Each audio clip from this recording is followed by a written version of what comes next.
Taiwan in Truth. 台湾实相内容由美国国家机密档案室提供。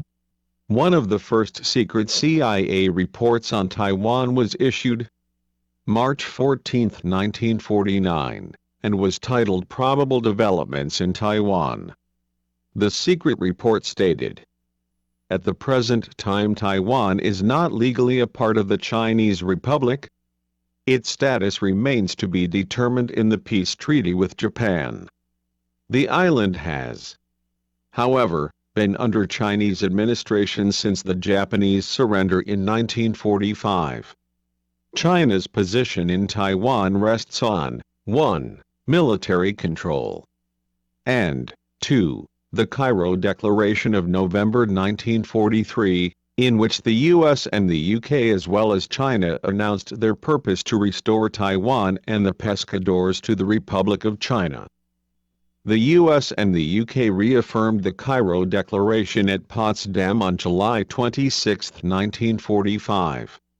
Subsequently the USSR adhered to the Potsdam Proclamation, and thereby to the Cairo Declaration. However, neither the US nor any other power has formally recognized the annexation by China of Taiwan, the legal status of which, until the conclusion of a Japanese peace treaty, is that of an occupied territory, in which the US, as well as the other participants in the war against Japan, still have proprietary interests. There is strong sentiment in Taiwan favoring autonomy, but the situation is complicated by the conflicting interest of the native Taiwanese and Chinese nationalist elements. The Taiwanese bitterly resent the performance of the nationalist administration on Taiwan since VJ Day. The Chinese rulers have exploited the native population to the limit, without regard for their welfare or the preservation of the island's resources. The explosive nature of the Taiwanese problem was dramatically demonstrated in the abortive insurrection of 1947. A successful Taiwanese rebellion against the Chinese government in the near future is quite improbable, owing to lack of effective organization and leadership and the presence of nationalist military forces on the island. 由以上1949年3月14日所提出之 CIA 报告可得知：一战争法，被占领的是被视为外国。Occupied territory is regarded as foreign. 中华民国是占领日本台湾而非光复中国台湾。二本土台湾人自治和国民政府因利益冲突而情况复杂。三中国占领当局非但未依国际法善尽占领义务，保护被占领方台湾人其生命和财产，反而极力剥削台湾人，却为不法治理，以致台湾人反抗有理。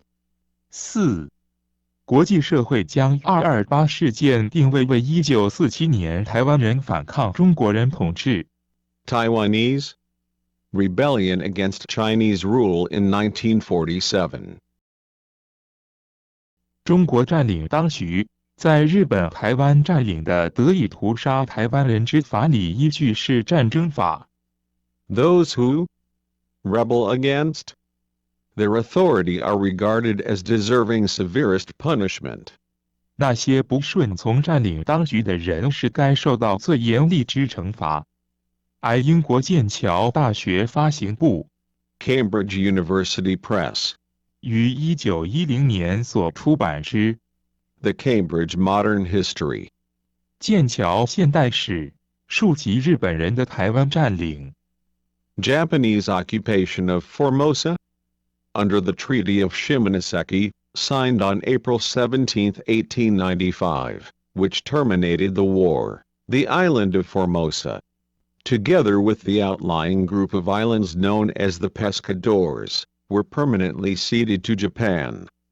Some sentiment influenced the demand for its cession, made by the victorious Japanese, as It was claimed that Formosa was occupied by their ancestors in the 13th century, and that geologically it formed a link in the continuous chain of islands that constitutes the empire. Little had been done by the Chinese during their long occupation to develop the resources of the island. II reports on the situation in Formosa, Taiwan, particularly respecting Formosan dissatisfaction with administrative policies of the Chinese government. The consul at Taipei, Blake, to the ambassador in China, Stewart, Taipei, January 10, 1947.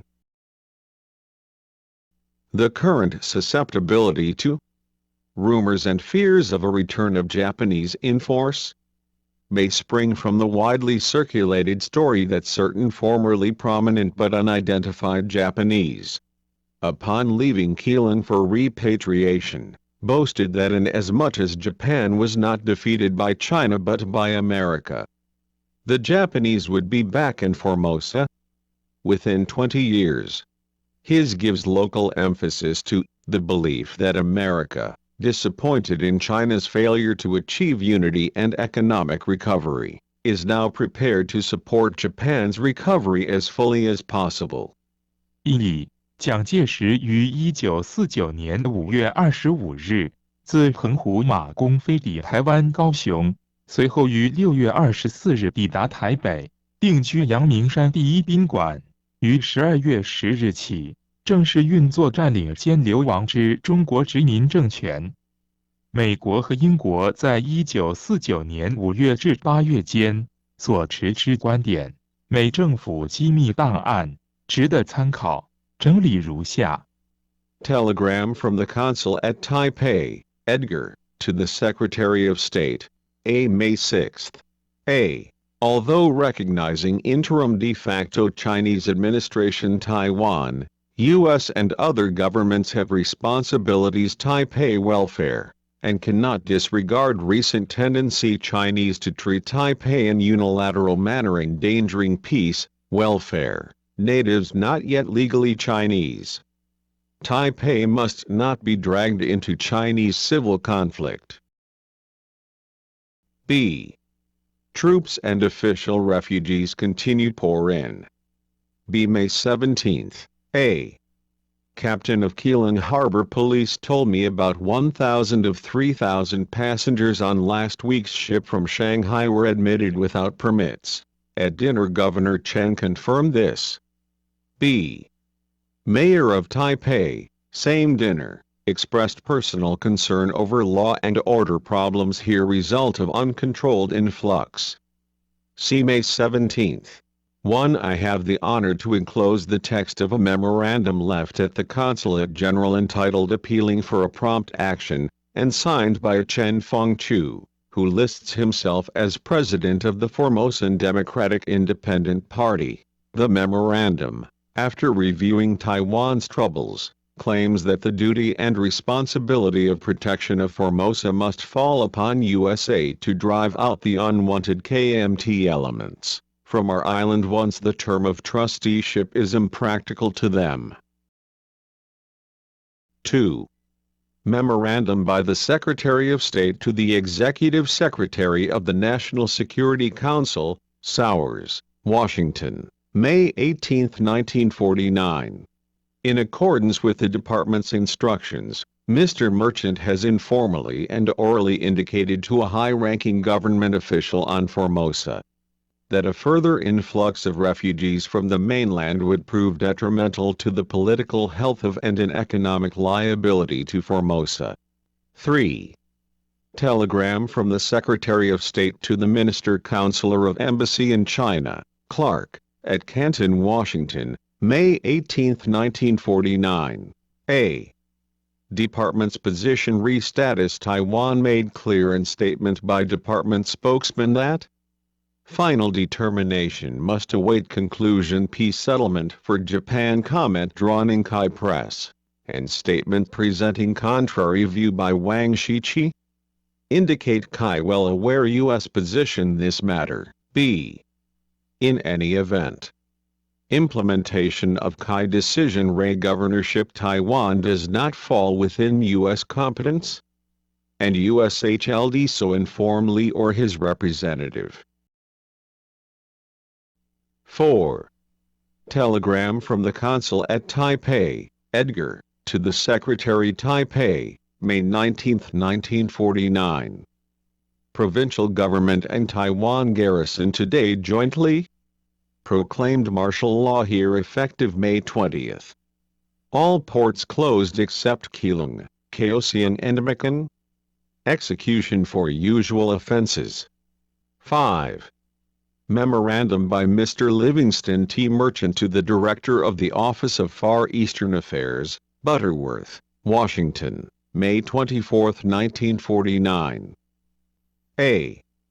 United States government policy with respect to Formosa was established in NSC 37/260 approved by the President on February 3, 1949, and in NSC 37/561 approved by the President on March 3, 1949. In essence, this policy was designed to secure the denial of Formosa to any communist or communist-dominated government on the mainland. The means available to secure this objective were stipulated to be diplomatic and economic support of the governing group on the island. B. In November 1948 and in successive waves thereafter, rich refugees and units of the armed forces streamed into Formosa from the mainland. The total of such immigrants is variously estimated to run between 500,000 and 1 million. The present troop strength on the island is now estimated to exceed 200,000. The economic impact of this migration has been tremendous. C. An immediate military assault on the island by the communists seems improbable, that is, within the next 6 months. The preparation of the necessary military expedition would seem to require at least that length of time, and there is no evidence yet at hand. That the communists are directing their primary attention to Formosa. D.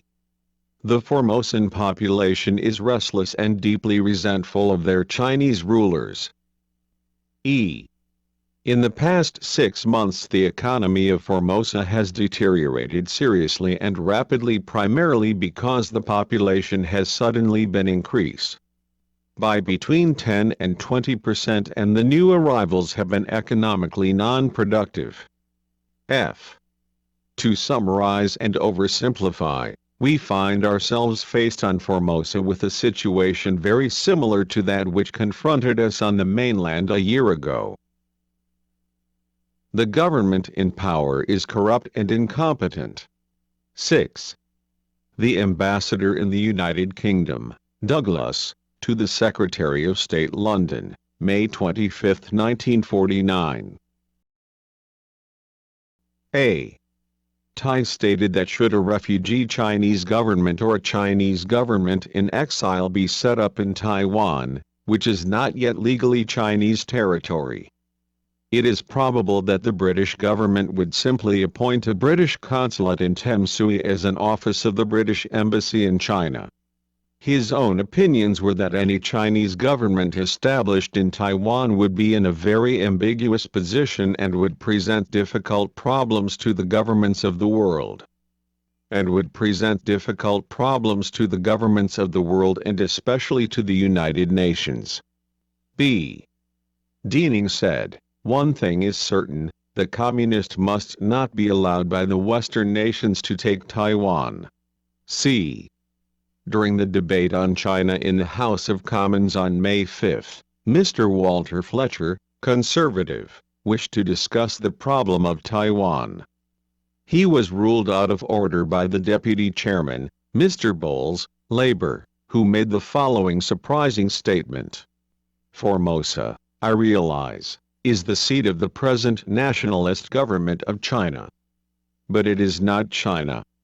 I think it was part of Japan. My geography may be weak, but surely Hong Kong, although ruled by the colonial office here, is really geographically part of China. Formosa is a part of Japan, and is not really China, though the Chinese government may be there. D. The Economist, on May 21st, published a short note regarding the ownerless isle, that is Taiwan. E. If the American government still wishes to save anything from the wreck of its China policy, the unsettled status of Formosa in international law would afford a ground for treating the island as a separate entity, even if recognition were given to a communist regime as the government of China. 7. Telegram from the Consul at Taipei, Edgar, to the Secretary of State. Taipei, June 8, 1949. K.C. Wu again looking well called on me on return from tour of Formosa. Highly encouraged by findings, believes Formosa can hold out with minimum troops since coastline is so easily defended. His impressions are that Formosans are loyal Chinese although anti-nationalist government, that they fear undisciplined soldiers and are uncertain of holding their jobs. 8. Memorandum by the Director of the Office of Far Eastern Affairs, Butterworth, to the Deputy Under-Secretary of State, Rusk. Washington, June 9, 1949. A. At a meeting yesterday afternoon attended by Mr. Sandifer and Mr. Jerrig, it was tentatively agreed that the most promising United Nations action, which could be taken to deal with the urgent problem of Formosa, was to request a special meeting of the General Assembly early this summer. The request would be accompanied by a full statement of the United States position, including an explanation of the basis for revoking, in part at least, the Cairo Declaration, and making plain that the United Nations action envisioned was to call for and supervise an election on the island, in which the people of Formosa could vote on a return to the mainland or some alternative trusteeship arrangement pending their qualification for independence. B. An alternative and more appealing procedure would be to have the United States, preferably in company with several other friendly and interested powers, request a special session of the General Assembly to consider the problem of Formosa, with the recommendation that a plebiscite be held on Formosa under the supervision of the United Nations in order to enable the people of Formosa to express their wish as to their future status. C. This request to the United Nations would explain in some detail the responsibility which the United States feels toward the people of Formosa. It should also forthrightly point out that the post-war conditions insofar as Formosa is concerned, as envisaged at the time of the Declaration of Cairo, have not in fact materialized, and that the record of misrule by the Chinese authorities on the island requires that the people themselves should have the opportunity to decide their own destiny. D. As a party to the Cairo Declaration, the British government should be immediately informed of the direction of our thinking, with a view to securing parallel action and the concurrent issuance by it of a similar statement. E. There are disadvantages to this course. The Formosans might vote to return to China. While improbable, the risk has to be recognized. F. The moral position of the United States would seem to be unassailable. Sub-Annex Tab A. Proposed statement to be issued by the Secretary of State at time United States government requests special session of the General Assembly. This statement would be accompanied by a white paper on the subject of Formosa. The United States government, with the support of the governments of the United Kingdom, has requested the immediate calling for a special session of the General Assembly of the United Nations to consider the problem of Formosa, toward the people of which island the United States feels an especial responsibility by reason of the part it played in the liberation of the island. At the special session of the General Assembly, the United States government will propose that a free and secret plebiscite be held on the island under the supervision of a United Nations Commission, in order to enable the people of Formosa to express their wishes with respect to a return to China or some alternative under which they would assume independence either immediately or after some preparatory period of United Nations trusteeship. Under the Cairo Declaration of December 1, 1943, to which both the United States and the United Kingdom were parties, the intention was expressed to restore to the Republic of China the territories, such as Manchuria and Formosa, which had earlier been lost to Japan. The Cairo Declaration, however, further declared that the determination of the final status of Formosa must await the conclusion of a peace settlement for Japan. Having watched with mounting concern the misrule of Formosa by the Chinese governing authorities since VJ Day, the United States has reached the conclusion that the Chinese government has forfeited the right to a perfunctory confirmation of sovereignty at the time of concluding a peace settlement with Japan, and that the people of Formosa are entitled to express freely and by secret ballot their desires with respect to their own destiny. The United States government has no designs on Formosa. It does not seek military bases or special privileges of any character whatsoever on the island. The United States government, however, is rightfully concerned for the peace, prosperity and future of those whose home is on Formosa, and in conformity with its traditional espousal of the principle of self-determination, is laying before the United Nations the proposal described above. 9. Telegram from the Ambassador in China, Stewart, to the Secretary of State. Nanking, June 10, 1949. Fu drew inference from Huang's subsequent remarks that latter hoped that I could be persuaded to recommend to Department that public statement be made about legal aspects of island, and thus discourage Generalissimo from establishing base there. 10. Telegram from the Consul General at Tientsin, Smythe, to the Secretary of State. Tientsin, June 21, 1949. Growing discussion among Chinese here re Formosa indicates misunderstanding its status. Many believe it virtually U.S. territory, administered indirectly by MacArthur, though many better educated disagree. Average Chinese believes U.S. considers Formosa of prime importance to Pacific Defense Line, and that its loss would be serious blow. Result is widespread feeling U.S. will not let Formosa go at any cost. 11. A possible course of action with respect to Formosa and the Pescadores. Washington, June 23, 1949. Preliminary comment. A. Any plan for the removal of the present authorities on Formosa and the Pescadores immediately encounters two serious obstacles. A. There are now approximately 300,000 Chinese troops on the islands, who might resist such action, and b. This government is more or less committed to Chinese sovereignty over the islands. 这个政府，美国政府，多少想要让中国主权集于该岛。b. Our hands are more or less tied by the commitments we made at Cairo and our actions in facilitating Chinese assumption of control over the islands. The Philippines recollect that it was only recently invaded and ravaged from those islands.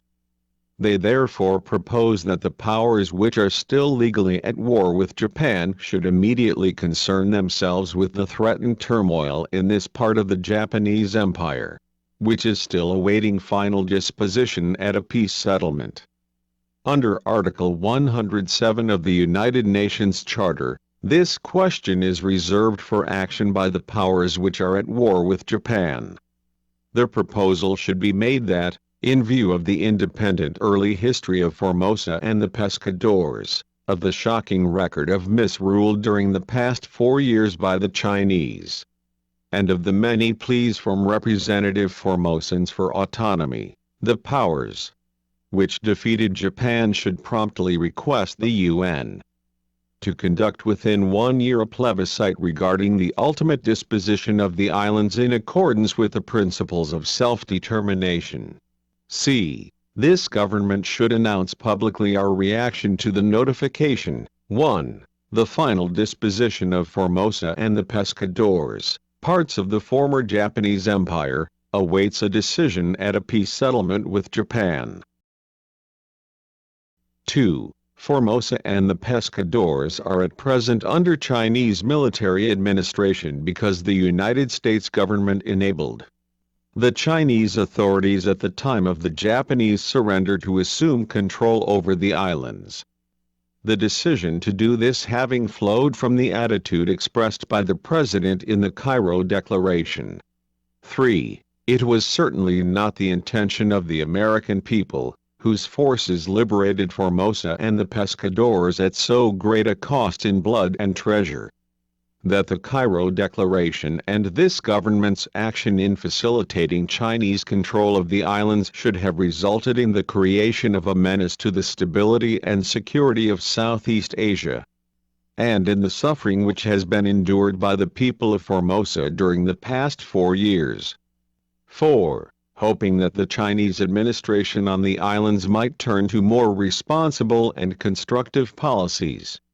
This government has during the past 4 years scrupulously refrained from giving publicity to conditions on the islands, and to the appeals for liberation made by representative Formosans to this government. 5. In view of all the foregoing, this government declares its willingness to associate itself with the decision of the majority of the concerned powers regarding a. The occupation and administration of the islands pending their disposition at a Japanese peace settlement, and b. The future political status of the islands based upon the results of the proposed plebiscite. d. We should attempt to obtain an agreed position with all of them excepting the Russians and Chinese regarding the change in the occupation and administration of the islands, acquainting our friends of our willingness to carry the main weight of the military phase of the operation.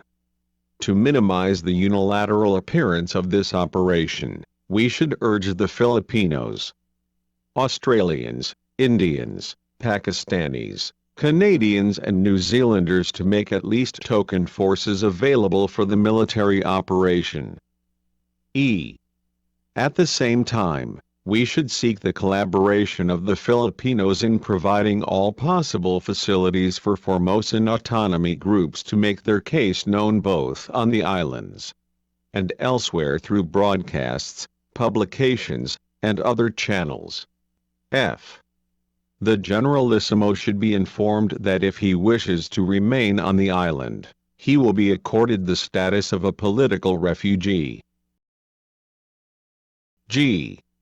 During the takeover and the subsequent administration of the island, we should avoid so far as possible a conspicuous role.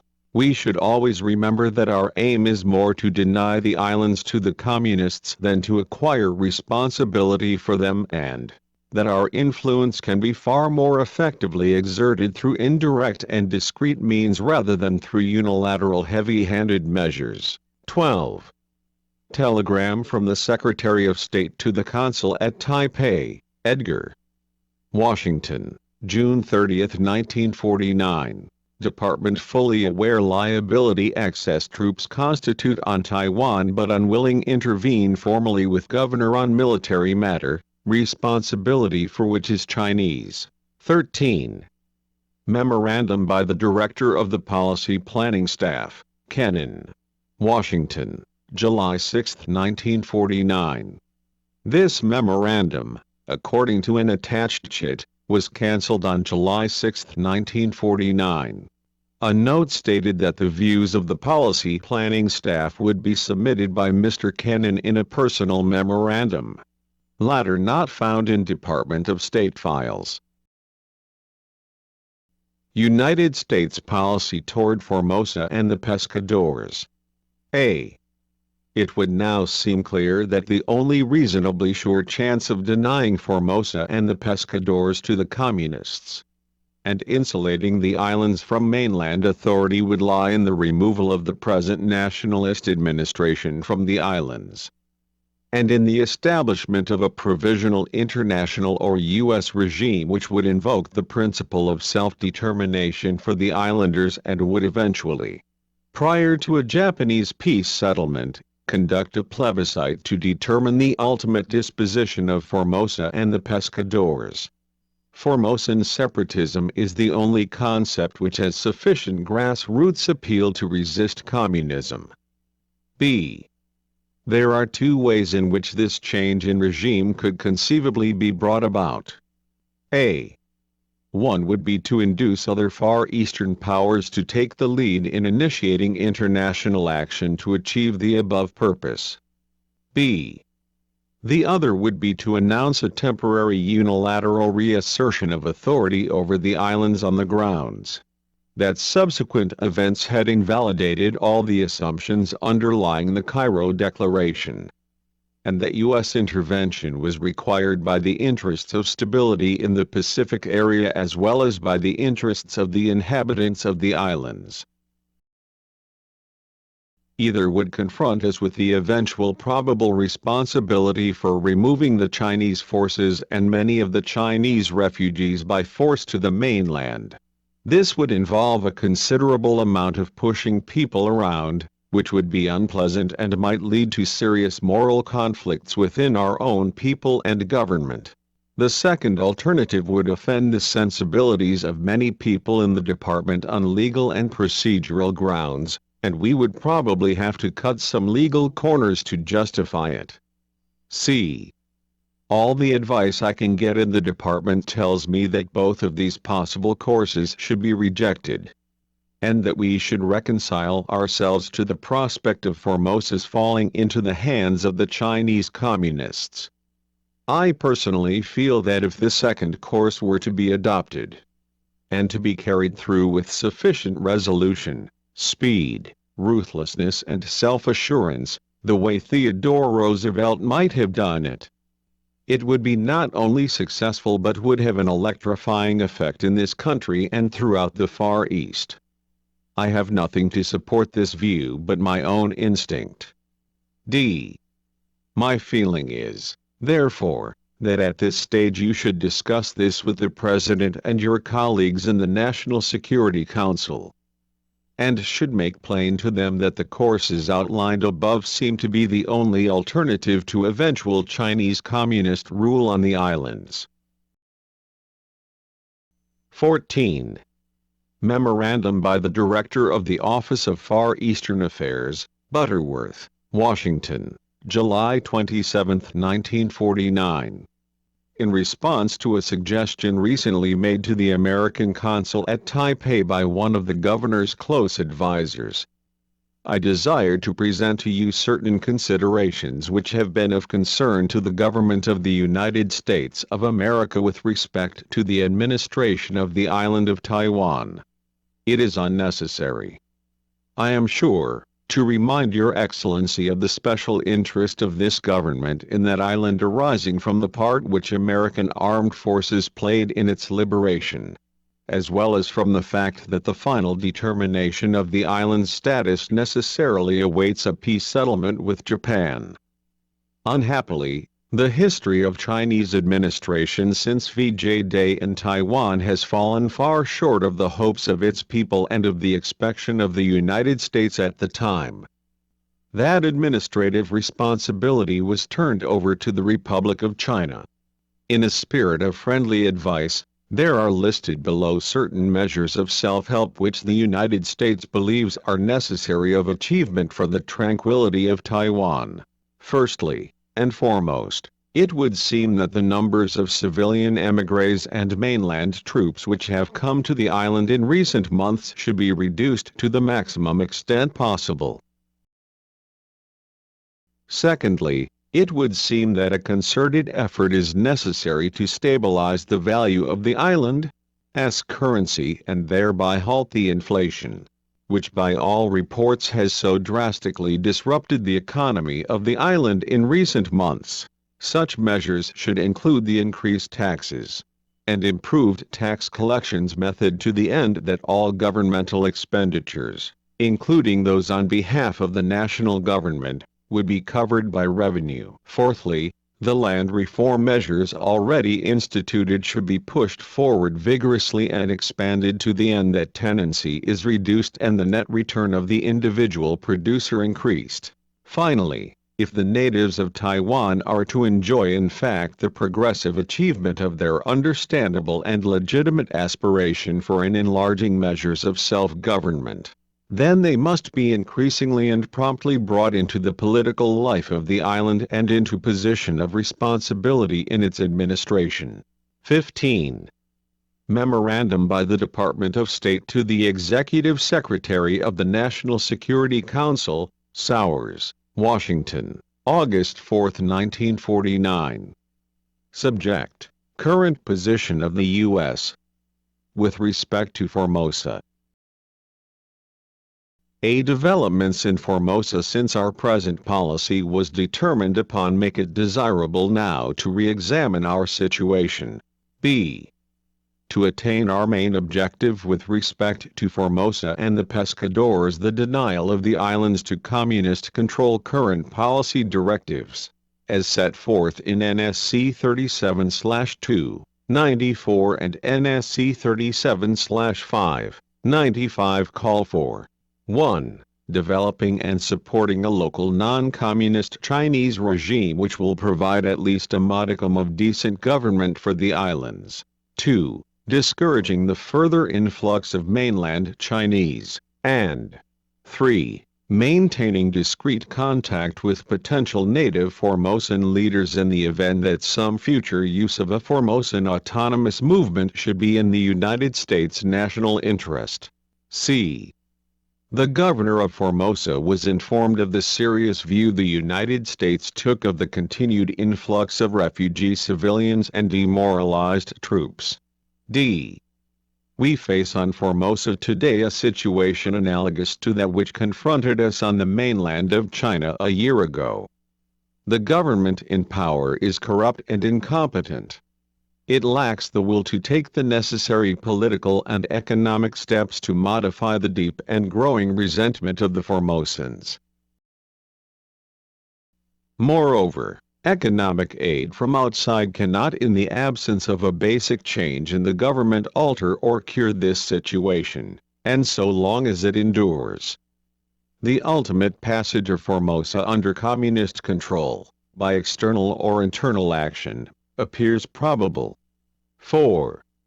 Memorandum of Conversation, by Mr. Charles A. Fraley of the Office of Northeast Asian Affairs, Washington, December 28, 1951. The representatives of defense indicated that the phrase Japan area in the JCS draft was intended to be vague, and to permit the United States to argue that hostilities affecting Formosa, Sakhalin or Korea would be hostilities affecting the Japan area. 于1951年9月8日签署，1952年4月28日生效，于1960年6月23日因美日间之安保条约 Treaty of Mutual Cooperation and Security 生效，而失效之美日共同安全条约 U.S.-Japan Mutual Security Treaty 其 Article 4之条文所提及之日本区域 The Japan Area 其实是有包括台湾。结论：一、日本人在13世纪时已开始在福尔摩沙岛活动，直至德川幕府于1633年实施锁国政策，禁止日本人赴海外发展。荷兰人是获日本幕府许可，得以在1624年8月间，自澎湖转进至福尔摩沙岛占领，直至1662年被郑成功政权取代。台湾自古属日本而非中国，中国官方即至1683年才开始经营福尔摩沙岛，然成效有限，因此福尔摩沙岛之政权轮替轨迹可说是日本于1624年让与荷兰，荷兰是于1662年让与郑成功，郑氏王朝是于1683年让与大清帝国，大清帝国是于1895年让与日本。这其中之让与，其实是战争法中所谓的征服与割让之意思。日本则于1945年4月1日依照国际法实施宪法，将台湾正式编入为日本国土之一部分。然自1945年10月25日起，因败战而被中国人占领至今。日本是最早经营福尔摩沙岛，也是唯一建构完整福尔摩沙岛主权的国家。基于万国公法完全适用于日本国土一部分之福尔摩沙岛，其并非如英国《Economist》杂志于1949年5月21日所定位之无主岛 （Ownerless Isle） 错误认知台湾和日本间之法理关系，致使台湾地位成为真实版罗生门之主要原因。2. 美国对于中国在台湾完成整合及复苏经济失败感到失望，从而并不排除将台湾归还日本之可能性。3. 日本投降后，台湾是由中国占领，当局执行盟军分配占领，行政长官人选之决定并不在美国权限内。在天津的中国人之间，对台湾是议论纷纷，许多人认为台湾地位实际上是麦克阿瑟将军间歇治理下之美国领土，然为错误认知。4. 陈诚是在台湾占领并无遭受共产党立即威胁之情势下，颁布台湾戒严令，目的应是让以下野之蒋中正先生，不是以蒋总裁流亡，而是以蒋元帅占领之名义，堂堂正正转进日本台湾占领。5. 日本台湾并无依开罗公报归还中国，在共产中国强力介入韩战后，中国已经失去不侵略邻国承诺，以致让开罗宣言失其效力。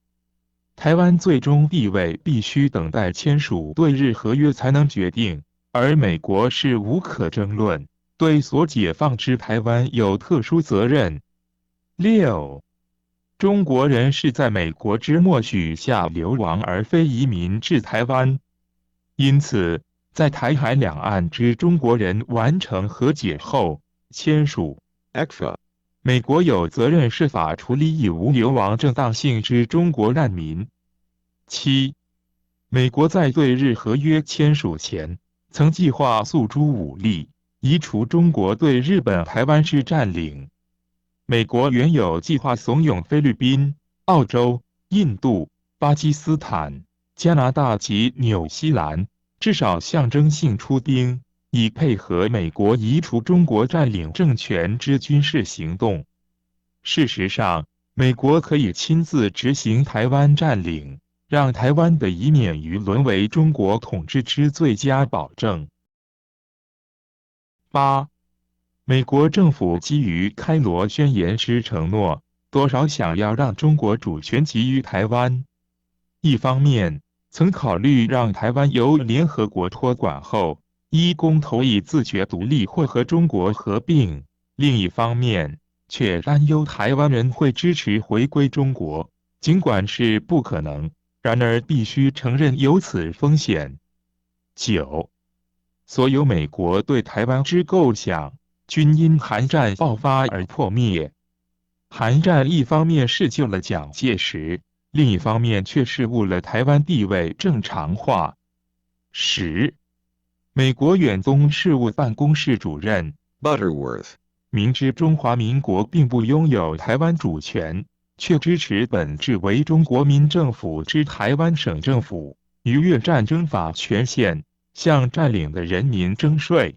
自1949年4月14日起，在日本台湾占领的实施台湾省私有耕地租用办法，亦即所谓3期无减租土地改革政策。依战争惯例，占领国军或民政府是只能在个别关税领土 separate customs territory, 架构内设立海关， custom house, 对进出口货品课以关税， tariff, 不能进行向占领的人民征税，移转国民公法之国民纳税义务，也不能施行土地改革政策，移转占领的人民原本之财产所有权。11. 早在1949年6月间，美国有鉴于中国占领当局自日本投降日以来，在台湾不当治理，美国已决定中国政府已丧失在与日本签订和平条约时，循例确认台湾主权之权利。12. 美国方面虽明知台湾人憎恶腐败且无能之中国占领当局，然基于反共，无选择余地，必须在外交及经济上予以支持，确保台湾不致沦为共产党统治。在美国的认知中，台湾让中国国民党统治至少比让中国共产党统治好些。13. 美国政府对台湾并无企图，但有原则，就是不能落入共产党控制，以致一方面接受虽然是腐败且无能，然而是反共且亲美之中国占领当局，并期待其能推行更负责任及建设性之政策。而另一方面，则是在过去4年中谨慎地避免公开岛内情形，及台湾人代表向美国政府之诉请解放。14.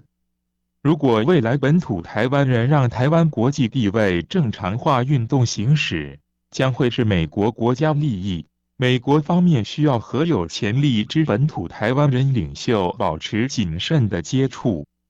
15.